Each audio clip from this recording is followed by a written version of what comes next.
Fala meus amigos, tudo bem com vocês? Aqui é o técnico Daniel e vou dar aqui mais uma dica para vocês de um probleminha muito comum. Eu estou com esse computador, conforme vocês podem ver, tá bem sujo, né? A gente vai fazer toda a manutenção nele, mas olha um probleminha que eu encontrei nele aqui. Ele não está reconhecendo o HD e o HD fica fazendo barulho, você batendo ali a cabeça de leitura dele. E olha só a causa, esse problema é muito comum, pessoal. Então se você está aí com um HD que não está sendo reconhecido, está fazendo barulho, um dos cabos que é o número 1 de dar problema é esse daqui, ó, o cabo de alimentação dele, principalmente em computador que tem essas fontes aqui genéricas, mais baratinhas, tá?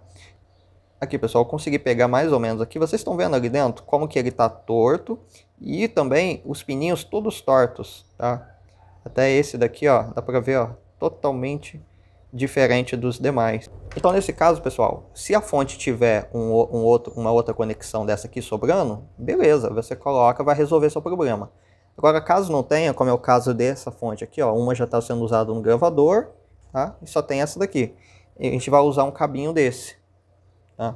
Esse adaptador aqui, tá? Então eu vou ligar aqui e vou mostrar para vocês, olha como que vai ficar.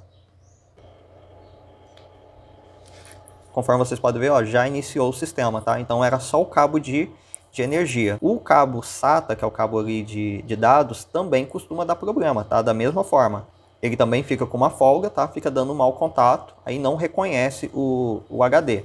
Geralmente a gente consegue identificar a diferença de um para o outro, porque quando é o de força, geralmente ele costuma ficar fazendo o HD, né, ficar fazendo barulho. Ele não consegue funcionar corretamente, né, não tem energia corretamente, então fica fazendo barulho.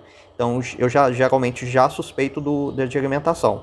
Agora o SATA, que é esse daqui, quando é ele, geralmente o HD só não reconhece, tá? Ou então dá um erro também, como se tivesse o Windows corrompido, mas geralmente a pessoa fica batendo cabeça tentando fazer reparo, mas é o cabo SATA também. Bem, pessoal, espero que essa dica tenha ajudado vocês. Se gostou, não esqueça de deixar um like, se inscreva no canal se gosta de dicas de informática.